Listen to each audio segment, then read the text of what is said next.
যারা শুনছেন সবার প্রতি আন্তরিক কৃতজ্ঞতা। ডিসকাশন গতকাল করেছিলাম যে বাংলাদেশ ন্যাশনাল টিমের 14 জন ক্রিকেটার যারা এশিয়া কাপে খেলবে, প্রবাবল বেস্ট 14 ইজ রেডি। এই 14 জন ক্রিকেটারের তালিকায় 3 জন ওপেনার রয়েছে। ব্যাকআপ ওপেনার হিসেবে কাউকে রাখার চিন্তা করছে না সিলেকশন প্যানেল। যদি প্রয়োজন পড়ে সেখানটায় লিটন কুমার দাস সেই কাজটা করবেন। স্পিন ডিপার্টমেন্টে 3 জন দেখেছি, প্রয়োজন পড়লে শামীম হোসেন পাটোয়ারি, যেহেতু তিনি স্কোয়াডের মধ্যেই থাকবেন, তিনি সেই কাজটা সামলাবেন। এবং পেস ডিপার্টমেন্টে ইনক্লুডিং সাইফুদ্দিন 5 জনের কথা বলা হয়েছিল। এই স্কোয়াডের 14 জনের বাইরে 15th যে স্পটটা রয়েছে, অর্থাৎ এশিয়া কাপে 15 সদস্যের দল যদি বাংলাদেশ দেয় বা যেই দলটা যাবে, সেখানে একটা পজিশনের জন্য যে লড়াই, সেই লড়াইয়ে সামিল 3 জন ক্রিকেটার: নুরুল হাসান সোহান, সৌম্য সরকার, মাহিদুল ইসলাম অঙ্কন। এই 3 ক্রিকেটারকে নিয়ে বাংলাদেশ ক্রিকেট বোর্ডের এখন পর্যন্ত ভাবনাটা হচ্ছে অন্তত একজন পিকড হবেন, বাকি 2 জন বাদ পড়বেন। এই যে একজন পিকড হবেন আর বাকি 2 জন বাদ পড়বেন, বাদ পড়ার সম্ভাবনার ক্ষেত্রে যে 2 জন রয়েছেন তার একজন হচ্ছেন 175 স্ট্রাইক রেটের একজন ক্রিকেটার।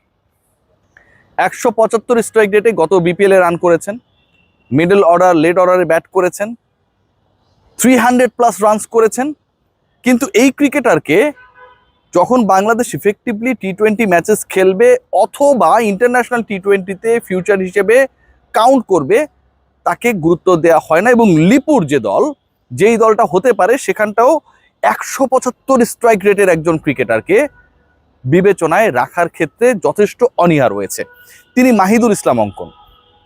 আমি যে ডিসকাশনটা, বা আপনারা যদি আমাকে আমার দল সম্পর্কে বলতে বলেন, সেই দলে আমি অন্তত সোহান, অঙ্কন এবং সৌম্য, এই 3-এর থেকে 2 জনকে আমি পিক করতে চাই। এবং আমি প্রয়োজনে ওই যে 5 জন পেসারের কথা বললাম ইনক্লুডিং সাইফুদ্দিন, ওখানে অন্তত একজনকে কাট করতে চাই। ইউএইতে বা আরব আমিরাত, দুবাই, যেভাবে এটাকে আমরা সংজ্ঞায়িত করি না কেন, এরকম কন্ডিশনে you don't need to carry 5 pacer. এমনও হতে পারে যে আপনার 11-এ আপনি 2 জনের বেশি পেসার খেলাচ্ছেন না। এই 2 জন পেসার যদি আপনি খেলান, আপনার যদি 4টা অপশন থাকে, আপনি ঘুরিয়ে ফিরিয়ে খেলাতেই পারেন। আউট অফ ফর্ম হলেও আপনার জন্য অ্যাটলিস্ট 100% অপশন থাকবে। মানে আপনি 2 জনকে খেলাচ্ছেন, আরও 2 জন বসে থাকবে যাদেরকে আপনি অল্টারনেটিভ হিসেবে ইউজ করতে পারেন। সো 5 জন পেসার থেকে যদি একটাকে আমরা কাট ডাউন করতে পারি, তাহলে সোহান, অঙ্কন এবং সৌম্য, এই যে 3 জনের নাম বললাম, এর থেকে 2 জন ক্রিকেটারকে দলভুক্ত করা সম্ভব। এখন প্রশ্ন আসতে পারে যে এই 2 জনকে, আমার প্রথম পছন্দ যেটা, সেটা তো নুরুল হাসান সোহান। নুরুল হাসান সোহানকে টি-20 স্কোয়াডে দলে না রাখাটা, এর আগে ওয়ানডেতেও তাকে দলভুক্ত করার ক্ষেত্রে বড় একটা অনীহা আমরা দেখেছিলাম। এটা খুবই অযৌক্তিক। Nurul Hasan Sohan, he must be the part of the squad.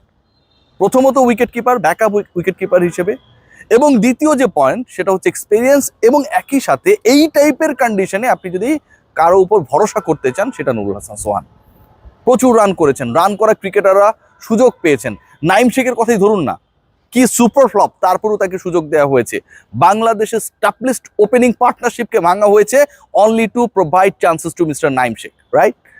So ওই জায়গায় নুরুল হাসান সোহানরা তো কোনো দোষ করেন নাই। আপকামিং বাংলাদেশের ট্রাই নেশন অথবা দ্বিপাক্ষিক সিরিজ যেটা হবে নেদারল্যান্ড অথবা নেপালের বিপক্ষে, অথবা 2 দলের বিপক্ষে মিড অগাস্ট অথবা অগাস্টের শেষে, সেখানটায় আমি মনে করি যে সোহান, অঙ্কন 2 জনকেই রাখা উচিত। এবং তারা ভালো করবে বলে আমার বিশ্বাস, তারা যেন এশিয়া কাপের দলভুক্ত হয়। এবং সেই জায়গা থেকে অন্তত বাংলাদেশ ক্রিকেট বোর্ডের সিলেকশন প্যানেল জাস্ট একটা যদি পেসার কমিয়ে ফেলে, তাহলেই সমস্যার সমাধান হয়ে যায়। কিন্তু 175 স্ট্রাইক রেটে রান করার পরেও 300+ রান করেছেন 175 স্ট্রাইক রেটে, তার মানে তো এটা ভ্যালু অ্যাড করে। তিনি তো 175 স্ট্রাইক রেটে এমন না যে এভাবে খেলেছেন যেখানটায় তার রান সংখ্যা হচ্ছে, কথার কথা ধরেন 100 রান, 120 রান করেছেন। অল্প কিছু ম্যাচেস খেলেছেন, 2-1টা ম্যাচে হাই স্ট্রাইক রেটে ব্যাট করেছেন, সেটার একটা সিগনিফিক্যান্ট ইম্প্যাক্ট ছিল হচ্ছে তার ওভারঅল স্ট্রাইক রেটে। Not like that.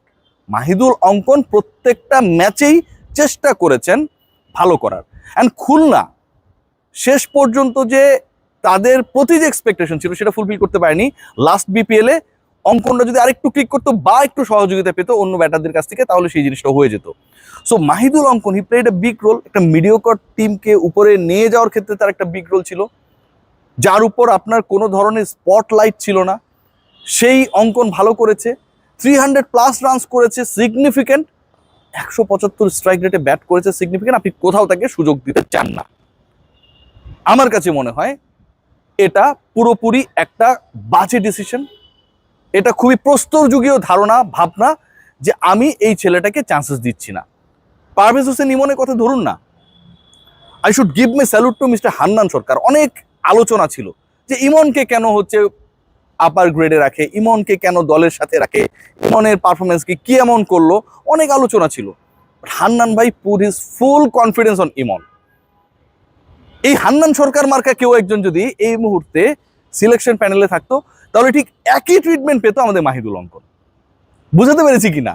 আপনার মিডল অর্ডারে যে গ্যাপটা রয়েছে, you need someone fiery batter like Mahidul Ankon, কিন্তু আপনি তাকে ট্রিট করছেন না 175 স্ট্রাইক রেটের পরে।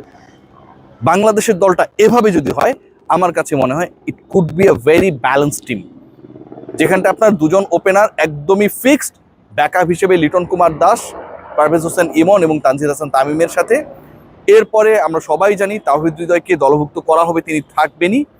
তারপরে শামীম হোসেন পাটোয়ারি, এবং খেয়াল করে দেখবেন শামীম হোসেন পাটোয়ারির পরে জাকের আলী অনেক। এই যে তাওহিদ হৃদয়ের পরের দুটো স্পট, এই দুটো স্পট কিন্তু ফাঁকা ফাঁকা লাগছে, মনে হচ্ছে যে এদেরকে আরেকটু লেটে ব্যাট করতে দিলে ভালো হতো। সেই জায়গাটার জন্য ইউনিট সোহানোর অঙ্কন। বাংলাদেশ ম্যানেজমেন্ট কি সেটা ভাববে নাকি ভাববে না? এরপরে তিনটে স্পিনারকে আপনি বাদ দিতেই পারবেন না। শাক মেহেদি রয়েছেন, রিশাদ রয়েছেন এবং নাসুম আহমেদ রয়েছেন। পেস ডিপার্টমেন্টে জাস্ট একটু খেলে দিলেই 5-এর জায়গায় 4 জন, সাইফুদ্দিন, তানজিম সাকিব, শরীফুল, মুস্তা, তাসকিন। তাসকিন আর মুস্তা থাকবে, নো ডাউট। মিস্টার সাইফুদ্দিনও দলভুক্ত হয়তো হবেন, যে প্রশংসায় তিনি ভাসিয়েছেন আরেকটু হলে পিছলে পড়ে যেত লিটন কুমার দাস। মানে তাকে প্রশংসা করতে গিয়ে শান্তকে ছোট করেছেন, যেই অয়েলিংটা দরকার ছিল না। সাইফুদ্দিন এই প্রশংসাটা করেছেন এবং খুব অযৌক্তিকভাবে তার সাবেক ক্যাপ্টেনকে তিনি ছোট করেছেন, যে আমাকে এইভাবে এইভাবে বলেছে, এই কারণে ভালো করেছে, যেটা শান্ত আমারে বলে নাই। এটা কোনো কথা হইল? তো তাকে রাখা হবে, তিনি প্রচুর ওখানটায় অয়েলিং করে ফেলেছেন।